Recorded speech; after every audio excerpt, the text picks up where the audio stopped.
আছে ডেস্টিনি, আর আমাদের এটা প্রথম পডকাস্ট।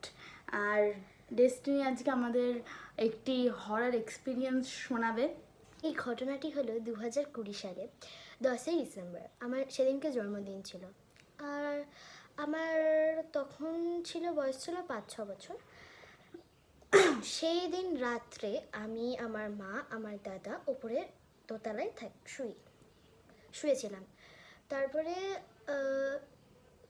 ওই 12টা-1টার মধ্যে আমার ঘুম ভেঙে যায়। কিশোর একটা আওয়াজে আমার একটা ঘুম ভেঙে যায়। আমি ভাবি কিছু গেছে, হতে পারে। তারপরে আমি উঠে দেখি যে আমার বাঁ পাশে আমার মা শুয়ে আছে, আমার ডান পাশে আমার দাদা শুয়ে নেই। তারপরে আমি ভাবি যে টাথরুমে আছে, আমারও বাথরুম পেয়েছে, আমি যাব। গিয়ে আমি বাথরুমে গিয়ে দেখি যে দাদা নেই। আমি বেরিয়ে রান্নাঘরে যেই সামনে গিয়ে দেখি যে দাদা ওখানে দাঁড়িয়ে রয়েছে, অন্ধকার। আমি যেই লাইট জ্বালাতে যাই তখন দেখি যে কারেন্ট অফ। আমি দাদাকে জিজ্ঞাসা করি, দাদা তুই এখানে কি করছিস? দাদা কোনো উত্তর দেয় না। আমি ভয় পেয়ে আমি আবার খাটে চলে আসি। দিয়ে ততক্ষণে কিছুক্ষণ পর আমি দাদাকে আবার ডাকতে যাই। তখন মা কোথায় চলে যায় আমি সেটা বুঝতে পারি না। আমি দাদাকে দেখে তখন দাদা শুনলো আমার কথা। তারপর আমি বললাম যে চল খাটে চ, মা শুয়ে আছে, চ। আমি যখন বললাম যে চ, তারপর ও আসলো আমার সাথে সাথে। আমি এসে দেখি মা নেই। আমি মাকে খুঁজতে যাই নিচে। ওপরে তো নেই। ওপরে আমরা দাদাকে ডেকে নিয়ে আসলাম। আমি নিচে গিয়ে দেখি মা নেই। আমি মাকে অনেক জায়গায় খোঁজার চেষ্টা করেছি, পাইনি। তারপর আমি চলে আসি। কিছুক্ষণ পর আমি আবার যাই, গিয়ে দেখি যে মা বাথরুম থেকে বেরোচ্ছে। তারপর আমি অনেকটা ভয় পেয়ে যাই। যখন মাকে আমি খুঁজে পাইনি, তখন আমি দৌড়ে দৌড়ে দাদার কাছে আসি। দাদাকে জিজ্ঞাসা করি, দাদা মাকে পাচ্ছি না। তারপর দাদা আমার দিকে চোখ গরম করে তাকিয়ে তারপরে ওদিকে ঘুরে যায়। আমার সাথে কোনো কথা বলে না।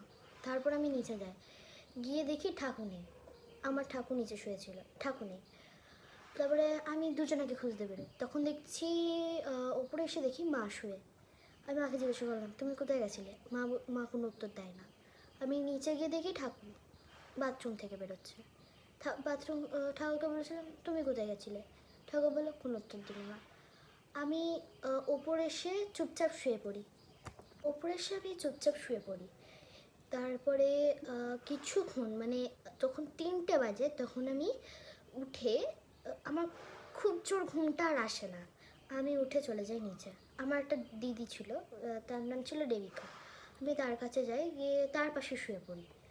তারপরে আমি যখন ঘুমিয়ে যাই, তখন সকালবেলা উঠে দেখি যে মা, দাদা আর ঠাকুর বলছে, আমরা তো খাটেই শুয়েছিলাম, কই আমরা তো কোথাও যাইনি। তখন এইটা শুনে আমার আরও ভয় লেগে যায়।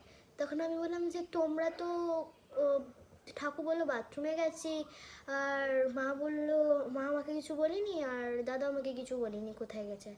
ঠাকুর শুধু আমাকে বললো যে বাথরুমে গেছি। তখন আমার খুব ভয় লাগে। আমি আমি অনেক কষ্ট করে আমি বাইরে বেরিয়ে আসি বাড়ি থেকে। আমার যে দেবিকা দিদি ছিল, তারা রাত্রিবেলায় চলে গেছিলো বাড়ি। আমি আমি কি দেখেছি আমি জানি না, কিন্তু আমি ওই পাশে শুয়ে পড়েছি। তারা কিন্তু চলে গেছিলো রাত্রিবেলা 1টা-2টার দিকে চলে গেছিলো ওরা বাড়ি। তারপর আমি উঠে সকালবেলা যখন আমি উঠলাম, তখন দেখি যে দেবিকা দিদিরা ফোন করছে যে আমরা বাড়ি চলে এসেছিলাম অনেকক্ষণ আগে, তোমাকে ফোন করা হয়নি, আর আমরা ওখানে একটা লোককে রেখে দিয়ে গেছি। আমি শুনে অবাক। লোক? আমার তখন প্রচণ্ড গা শিরশির করছিল বলে আমি গল্পটাকে আর ওখান থেকে আর বাড়াইনি। কারণ আমার এতটাই ভয় লাগছিল যে আমি আর গল্পটা ওখান থেকে বাড়াইনি, আর মাদেরও কিছু বলিনি। তো তোমার দাদা তখন কি করছিল রান্নাঘরে? আমার দাদা তখন আমার দাদা যখন সকালবেলা আমি ঘুম থেকে উঠে বলি যে এরকম হয়েছে, আমার দাদা তখন বলে যে আমি রান্নাঘরে গেছিলাম 1টা-2টার দিকে, আমার খুব খিদে পেয়েছিল। তখন আমি রাত্রিবেলাতে কিছু খাইনি, জন্য আমি গেছিলাম, দিয়ে কিছু খাওয়া খুঁজছিলাম। তারপরে কানে হেডফোন ছিল বলে আর শুনতে পাইনি আমার কথার আওয়াজ। ও, আর তোমার মা তখন? আমার মা তখন বাথরুমে গেছিলো। ও আচ্ছা। বাইরে বাথরুমে। আর তোমার ঠাকুরও বাথরুমে গেছে তো? আমার ঠাকুর বাথরুমে গেছিলো, কিন্তু যখন ঠাকুর বাথরুমে গেছে তখন কারেন্টই চলে গেছে, সেখানে আমি বুঝতেই পারিনি।